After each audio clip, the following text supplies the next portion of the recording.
welcome to the Pownal Historical Society monthly presentation program. I'm Bob Taggart. I'm the program coordinator, director, whatever. I want to welcome you to this today. Today we're talking about the history of Pownal. And I asked Joyce to put together something, short bio, and she said after spending years traveling with a sailor husband, Joyce settled in Pownal in 1968. She immediately fell in love with the town and the community, and she was a Vista volunteer with the Peace Corps. And she partnered with another volunteer to establish the Pownal Preschool and Daycare Center.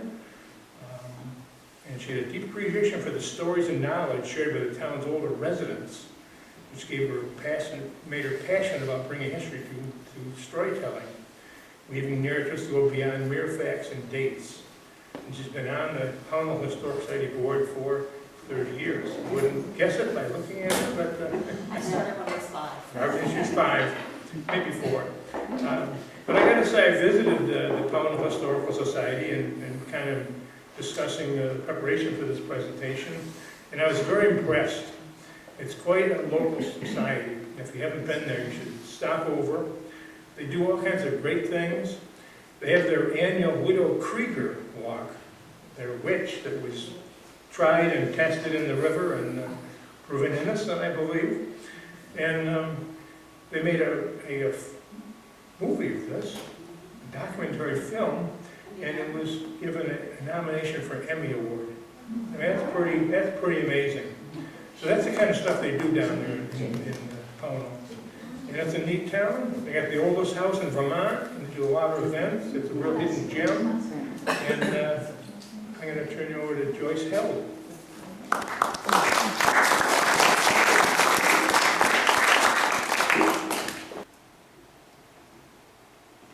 Today, I want to share Pownal's story, the journey through time, and as the land, the valley, and the mountains could talk. To do that, I need you to imagine all of us stepping into a big history balloon. Together, we'll float through time, watching Pownal's journey unfold and hearing Pownal tell its story. From glaciers and rivers to farms and mills to the Pownal we know today. You'll see how Pownal's story begins cold as ice, warms up to become the hottest place to visit, and finally cools down to be the coolest place to live. Are you ready to come fly with me? All right, so here we are. So we're ready to go up, up and away in our beautiful balloon and come fly with me for a bird's eye view. Now, for anybody out there who is expecting me to give you war dates and whatever, I am not that kind of storyteller. Okay, all right. Thousands of years ago. Now remember, I am speaking as Pownal. I am not speaking as Joyce. And we're up in a hot air balloon, and we're soaring around what used to be. Thousands of years ago, my land was covered with ice, a massive glacier that kept me in a deep freeze and held back the waters of a great lake. Thousands of years later, that lake would be called Lake Bascom, named in 1900 by William College geologist T. Nelson Dale, after Florence Bascom, the first woman geologist in the U.S. and a native of Williamstown. The lake stretched south across from what is now Massachusetts and even into Connecticut, and has been described as 490 feet deep in Williamstown. Next slide. When the ice finally gave way, rushing waters carved my valley and left behind rich, fertile soil. The river, later named Hoosic by the Mohegans, meaning kettle, began to twist through my land, carrying fish and stones, while mountain ranges rose around it. The Green Mountains to the east and the Taconic Range, meaning where there is timber or firewood, to the west. They stood like ancient guardians watching over me.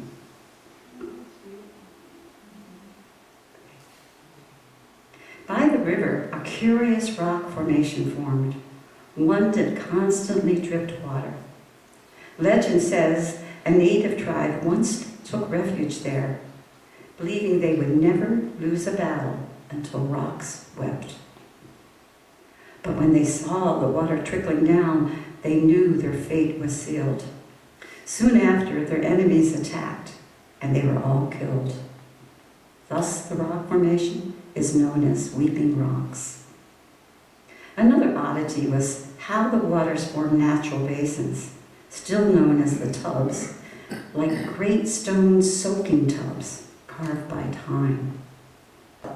The first to walk my land, fish my river, and hunt my forests were the Mohicans, the people of the waters that are never still.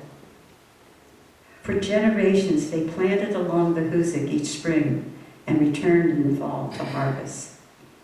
Their trails through my forests set the travel routes for future settlers. If you stood here 400 years ago, you might hear the snap of a bowstring or see a birch canoe gliding across the river. I was content to have people on my land. From the 1700s through the 1740s, Dutch and German settlers pressed north from the Hudson Valley, seeking fertile land and a fresh start. Families with names like Hogue, Vosburg, Oogaboo, and Krieger came to my valley, carrying axes and dreams. I felt life stirring again, new voices, new rhythms. The settlers cleared my forest, planted corn and rye, and built mills along the river. Though I understood their need, I did feel a pang of loss each time I heard a tree fall. Smoke curled from chimneys, and Dutch and German voices mingled in the valley. It was pleasant to have people who called my land home. Johann Uri Krieger built a gristmill near a great rock outcrop by the Hoosic, and a home just north of it. That area became known as Kriegerville, and the outcrop still bears the name Krieger Rocks.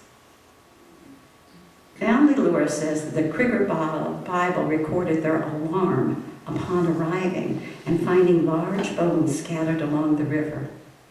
They gathered and burned the bones before planting their crop, which was likely, the bones were likely remnants from old Mohican hunts. The settlers faced constant challenges, conflicts, wild animals, and the threat of war. At times, they fled south to Massachusetts for safety. One story tells of women banging pots outside their doors to scare away the bears as they waited for their husbands to return. These women showed remarkable courage, protecting their children, livestock, and homes, and keeping life going on the frontier. 1760 brought a major turning point for my land.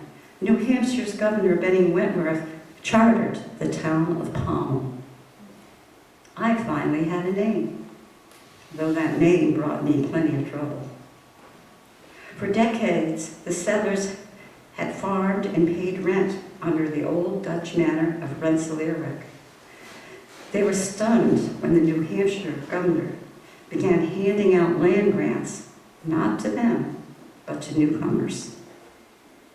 The Dutch and German families who had built this community were suddenly called squatters and told to leave their farms. That did not sit well with Johann Krieger. In 1760, Johann Uri Krieger, on behalf of himself and 9 other settlers along the Hoosic River, petitioned Governor Wentworth to protect the farms they had built more than 20 years earlier. Their lands, once part of the old Dutch patroon holdings, were threatened by these new grants.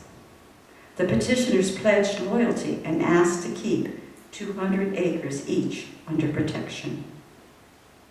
At their next meeting, the proprietors granted Krieger his land for the improvements he had made. The charter sparked a long and bitter debate. New York and New Hampshire both claimed Pownal. For years, I listened as people argued over who I truly belonged to. Little did they know I would one day belong to Vermont. After the charter came new settlers from Massachusetts, Connecticut, and Rhode Island, bringing English language and customs. Even names began to change. Johann Uri Krieger became John George Krieger. The English frowned upon the old Dutch and German ways, their accents, their clothing, their faith. Folklore tells that after Johann's death in 1785, his widow Margaret Krieger was falsely accused of witchcraft by her English neighbors, perhaps out of greed, for the Kriegers did own a large section of my land. I felt my land divided, invisible borders carved by jealousy, ignorance, greed, and fear. Oh, but I'm getting ahead of myself. Before that came the Revolutionary War.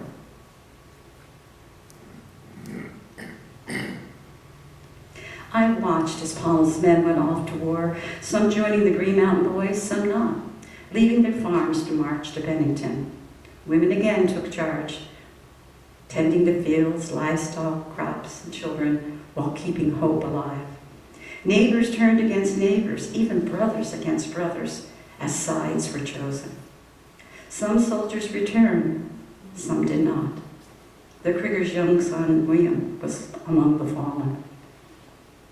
Through sorrow and sacrifice, my people endured, proving their strength and faith. By the early 1800s, most of the Dutch families had moved on, and the town grew less suspicious. Neighbors now shared similar customs and faiths. Large farms spread across my land. I saw my people rise before dawn, tending animals in the crops. Spring, they would boil maple sap for syrup, a practice they learned from the Mohegans. In 1830, a Vermont diplomat sent home merino sheep from Portugal. By 1840, Pownal's hillsides were alive with them. 6 sheep for every person. Though it didn't last long, sheep raising shaped my landscape. Stone walls crisscrossed my hills, and one of my brooks became known as Washing Brook, where the sheep were washed before shearing.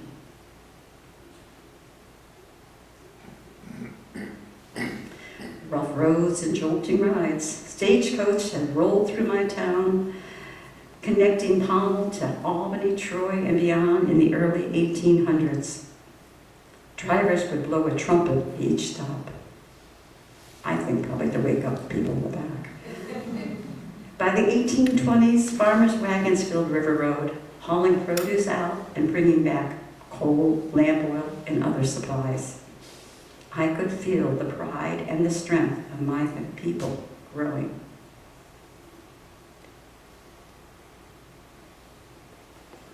The villages of Pownal. Communities took root. Villages grew. Pownal, Pownal Center, and North Pownal, each with its own post office and general store. Did I say East Pownal or North Pownal? You said That's a test. East Pownal. East Pownal stayed a farming community, didn't have a post office and a general store. One-room schoolhouses dotted the town. Children's laughter filled the schoolyards, and on Sunday, church bells echoed through the valley. Union, Baptist, Methodist, Congregational, and Catholic. Neighbors practiced the golden rule: do unto others as you would have them do unto you, by helping one another, nursing the sick, caring for the poor, and sharing their harvest feasts. There was a deep and abiding sense of community. Stores like the gum store bet you can't figure out why it was named Gun Store. And Parker and Sons bustled with activities. Some stores also had meeting rooms and dance halls upstairs. The inns, like Wayside Inn, the largest and most popular, the North Pownal Hotel and others, welcomed travelers from near and far. You can see the beautiful, beautiful hotels. The 19th century brought the railroads and mills, transforming my land into a hub of industry. Textile mills and lumber mills flourished, especially near North Pownal. The arrival of the railroad connected Pownal to regional markets and boasted commerce. One day, I heard singing and the sound of metal hitting metal. To my surprise, it was men laying the train track. In 1859, the first train came through. People came out to stand by the tracks and wave at the engineer, a tradition even today. I still do. By the 1880s and 90s, 12 passenger trains passed daily. Pownal and North Pownal each had a station. Mail arrived regularly. The town was bustling. Yes, Pownal was warming up. In 1907, the trolley arrived, connecting our town to Bennington, North Adams, and Troy. People dressed up in their finest to pay a nickel to ride, shop, and gossip up and down the valley. Milk, students, and workers all traveled by trolley.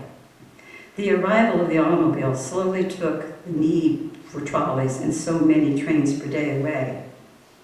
The 1927 floods brought the trolley to an end. The North Pownal Cotton Mill became the main employers. Families from Canada settled nearby, and a small neighborhood by Cricket Rocks became known as French Hill. Pownal's population was a mixture of nationalities. Immigration and labor had shaped Pownal's cultural fabric during the industrial growth period. In 1910, photographer Lewis Hines visited the mill, capturing child laborers like Addie Card, whose image later appeared on a 1998 postage stamp. The Pownal Tannery was located on the site in later years and employed many Pownal residents. Wright's Woolen Mill was on the Hoosick River in Pownal Village. It was known for its Wright's Health underwear. After suffering 2 world wars, people started to move about the country. Pownal's beauty caught the attention of artists and photographers. Images of Pownal started appearing in publications, such as the cover of the 1945 United Nations Bulletin titled A Picture of Peace. In 1946, Frank Vincent Dumont, professor of the Art Students League of New York, opened a summer art school in Pownal Center, one-room schoolhouse, attracting artists from around the world. His students, as well as others, would come to capture Pownal on canvas. Pownal's beauty had been found.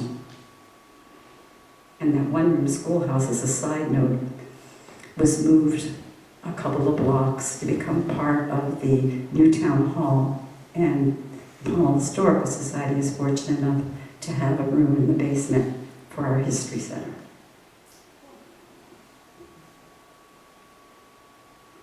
Boom. The mid to late 1900s brought a boom. People came to enjoy fresh air, scenic vistas, gift shops, and the newly opened Green Mountain Park racetrack. Tourists filled the roads, cameras in hand, to capture the beautiful views, especially in the fall, when blazing colors wrapped my mountains and brought bright colors to the valley. How many people remember seeing Route 7, people would just stop right on Route 7 and get out with their camera around their neck, Bermuda shorts, knee-high socks, and roam up and down the road to get the pictures of our valley. They wanted a picture of that valley. They risked life and limb to get a picture of that valley. So, gas stations, motels, and even a bank appeared. Help wanted signs were everywhere. More women began working outside the home, creating the need for childcare. And the Pownal Preschool Daycare Center was founded. Money was good, spirits were high, and homes were affordable. Pownal was hot.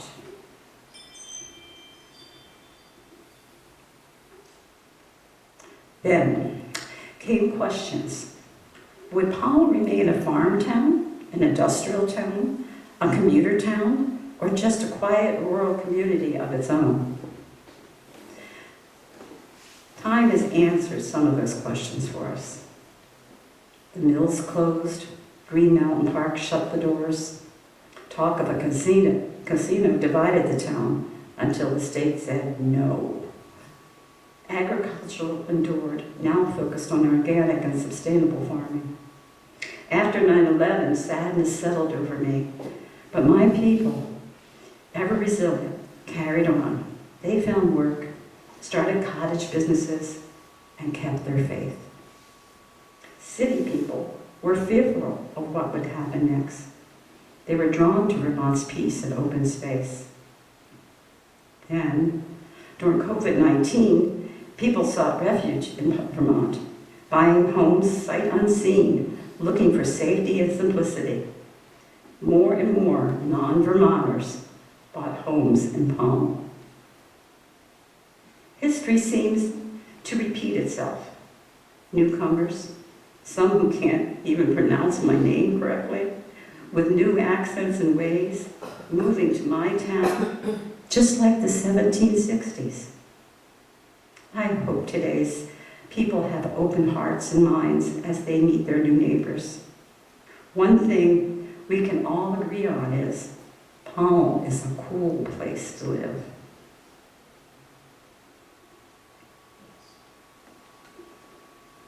As we end our journey, I want to say I've enjoyed showing you around my town and sharing my story. Always remember, look back and be grateful. Look forward and be hopeful. Look around and be helpful. Fondly, Pownal, where Vermont begins. And then I have a little afternote from me, myself, and I. Now that our journey is over, and we've landed and you're all back in your chairs, I just want to make sure you're not feeling like you're still near. Now that our journey is over, and Pownal shared the highlights of her town, let's reflect a bit. Pownal's beginning till today has been one of many stages. The town went from being barren to being a busy place, to be with stores, taverns, restaurants, hotels, and dance halls, barbers and hairdressers. See, I wanted to jump out of that hot air balloon, take that ladder and go down and at least experience that bustling town or villages that we had way back when. Just think about it. Dance halls, magic lantern shows, hotels, motels, stores, all kinds of stores. And let's not forget the taverns. I just want to go back and experience them, but I can't. Pownal now is a bedroom community for those who work out of town. For those who work from home, it's their office and bedroom. For those whose work days have ended, and for those who escaped Pownal from city's life, it's a haven. Peace, quiet, secure, beautiful, and stress-free. Whatever stage the residents are in, from raising a family to watching the great-grandchildren grow, we are blessed to say, we live in Pownal. Thank you.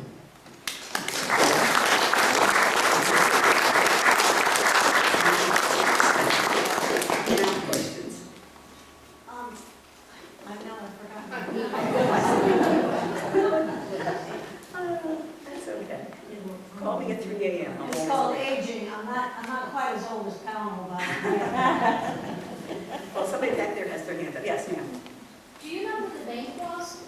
The bank was right on the corner of 346 and Route 7. You don't remember that? Oh, no, I was. Yeah, oh yeah. Does anybody else remember it? What was there? A bank, yeah. Yeah. I can't remember what, it was after 68. It was when the hustling and bustling time came out. Yeah. It was like a modular type thing they brought in and plopped down, and yeah. I didn't put my money there because it seemed like it could move fast, you know. Just saying.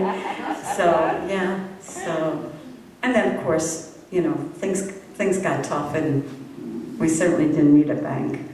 Our mattress and slipping it under that was enough space for our money. So, yes, sir. Which of the hotel buildings is still standing? Any of them? I You sorry, said could 4 somebody- hotels? could somebody repeat that? Which of the hotel buildings are still standing? We have some pieces left. If you go around town and you look, the Wayside Inn is gone. That's where the Pownal Fire Department sits and the post office. North Pownal has a couple of buildings that were, but they're like homes now. You have to kind of stand back and look. Yeah, we don't, you know, of course, the Ladbroke Motel, the cottages, they were, you know, they still stand somewhat, well, they're gone now, but it's where the Pownal Fair is. It's right across, right next to the new firehouse. And then there's the Red Door Motel that's in Pownal Center. It's still, you know, it's just was there. I think the building where you checked in is a house now or a home now. Yeah. What's there's one on Center Street set up behind on the hill there that was, I heard someone say that things Well, there's- would stay there. Yeah, you're talking about the Union House. Excuse me, the Union House is the Lampman's home, but it was an inn. As a matter of fact, the Union House is where the ladies from Pulteney who were fleeing down and trying to get back to Connecticut to their family while their husbands were upstate battling, stopped and wanted to spend the night there. And the story has it that the owner, the tavern owner, suspected that they might not be on the right side, told them to go on over and spend the night in the church basement. And so the ladies and children went over and spent the night in the basement. And to finish the story,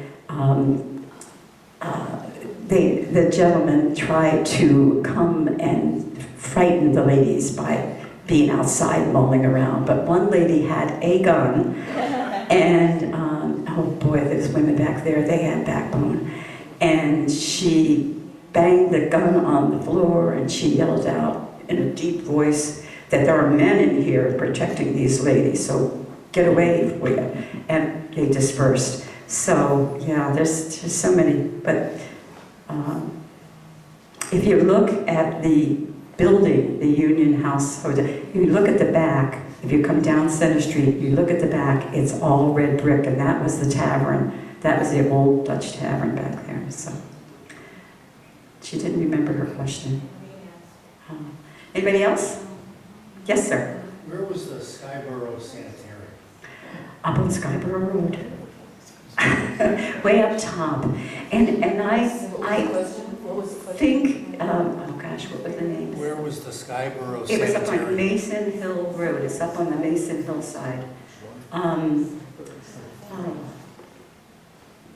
It's up on Mason Hill. It's, you know, going like towards Williamstown. It's set up there. I have postcards of that sitting out there. Yeah. Dr. Oh, well, you stumped me on that one. You get a gold star. So, anybody else? Yes, sir. Yes, ma'am. You were there. Sorry. What is the gum store? The gum store was a store. It was in an old Revolutionary barn. It said, I don't know how long you've lived around here, but in recent times it was Dave's Old Market, we'd call it, because then Dave had a new market up on Route 7. But it was Dave's Market when you come down Oak Hill Road, you would, if you kept on going, you'd run right into the market. To the right of that was the gun store. It was an old Revolutionary War building. It's not there. It's where the old barber shop used to be. I'm sounding like a Vermonter. Just go down to where it was and take a left. But you know what I'm saying? It was to the right of where that store was. And that's where the kids went to get gum. And so it got affectionately called the gun store. It was where the first telephone was in Pownal. Oh. Yeah. First telephone was in there. Yes, ma'am. What do you, as Joyce Held, look forward to in the next 10 or 20 years? Boy, I hope longevity. Longevity. Oh, for Pownal? There's a lot going on. I hope someday, and I mean this for the whole world, not just Pownal, but I hope someday we all look at our neighbors and can say, I see you, I respect you. Sometimes I don't agree with you. Sometimes I might not like you, but I respect you. I'm open to your opinions. Let's talk. Too many times in our world, in our towns, we join together and we become bullies. We become bullies, and we aren't supposed to be bullies. That's not what we're here for. And so I would hope that Pownal would be the poster child for everybody else and say, look at us. You know, we can sit down and talk this through and talk it out and get it done. Because what happens in this world is that we stop and we don't go anywhere because. Well, reading about Pownal from Bennington, I think you're on the right track. Okay. Thank you. Anybody else? What was the impact of the racetrack on Pownal? Well, depends on who you talk to. The good part about the racetrack, for many years, our taxes were so low that we were able to get ahead. People worked there. The property tax was so low. We were actually able to have extra spending money. There was a time when people were actually buying second homes, you know, because they had that little extra cash. So it was good. The bad part was it eventually destroyed part of our town. It really did. It really did. It was the good and the bad, you know, like they say you have to take the good with the bad. Well, we took the good with the bad. So I don't want to talk down about it, but, and of course it got shut down by off-track betting. I mean, you know, that came and nobody wanted to come to Pownal and bet on the horses. They would, you know, go to a store or something and do it. So it had a big impact. And look at it now, it's still impacting us because we have this big, horrible, burned out piece of whatever sitting there, and I hear it's going to be auctioned off in January. So maybe somebody will come along and turn it into something fantastic for Pownal. So remember biomass? When they wanted to do biomass? Oh boy. I think that was a time when all of us Pownalites joined together and said no. I don't think there was too many people wanting that stuff being into our beautiful area. So somebody here had, yes. I remember my in-laws, the white farm, that the racetrack hadn't gone in yet, but the lure of getting people to want it was they promised the taxes would be lower. Mm-hmm. And I had on the fringe seeing what happened, and a lot of people, riffraff people, came into the town with the horses, and they kind of brought some characters that changed the whole temperature of the town. Sure. But my other question was, Madam Kruger's house, is it still there, or where did she live in Pownal, the witch? Oh, okay. Back to the track. I totally agree. What happened with Pownal is, and I met an awful lot of nice people that worked at the track, and it gave employment to a lot of people from Pownal. So But I did see that's when I think we were introduced to drugs in the town, okay? People would come, they would be there for the meet, they would leave, and Ken can tell you, suddenly we were the owners of these animals that people just left, you know, and they would come to our doors and, you know, he was going to college at night, so he would be off to school and I'd be bringing in puppy dogs, and you know, because what are you gonna do? So anyway, yeah, I saw the good and the bad, I really did. And as far as the Kriegers go, I haven't pinpointed exactly where it was, but it was, I tend to think that it was in North Pownal, and I tend to think that it was right around French Hill, because his mill, the dam that's there now, was not that big when he was there, but that was the start. He started that, you know, he had his grist mill there. And so then the cotton mill came in and, you know, they kept expanding it. Now we have a hydro mill there, dam there.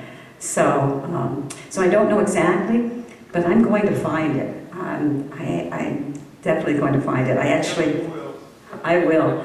You found her grave? I found her grave, that's right. And I'm meeting with one of her descendants this week. We were getting together, and yeah, and he has some things to tell, and I have some things to tell him. So yeah, so we're on a mission. We're gonna find it, yeah, because she needs to be recognized, really. And I'm so proud that she has been recognized. And thank you for mentioning her. She'll like that.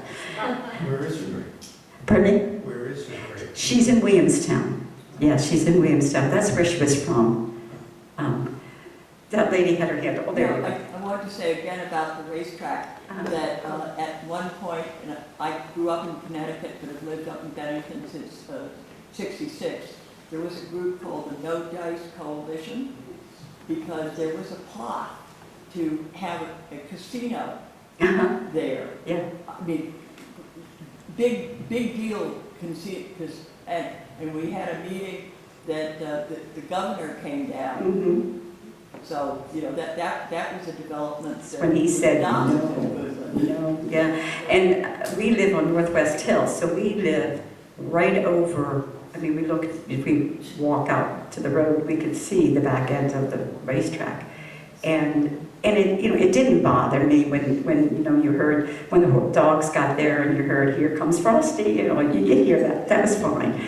But when they talked about a casino, all I could think was bright lights and I don't know, whatever. I don't know what it's. Hey, we had enough when Lollapalooza came. That was that was enough for our town. That was totally enough. So yes, thank goodness the governor said no. Yes, sir. Oh, did you have your hand up? No? Okay. All right, yes. I'm curious about the quarry. The quarry. Oh, the quarry. Yeah, yeah. Well, that was like one of the markers of how high the water was. The quarry, the limestone quarry that came over, I got some beautiful pictures of that. It was beautiful. The building, you saw the picture of it with the train going by it. Yeah, that was an artist's rendering, but that, yeah. So it had a good history. Yeah. Huge. Yes, and it was right on the river. And if you go by, you say, how did they fit that? Because it just doesn't seem like there's no space, but yeah, it was really great, yeah. And I think with Barrington Road going up, and I knew it was the major road, Mhm. you know, down north-south. Right. It's like, wow. Yeah. Oh, well, you've all been so attentive and so great, and I really appreciate it. Blessings to all, and we'll see you in Pownal. Did a good job.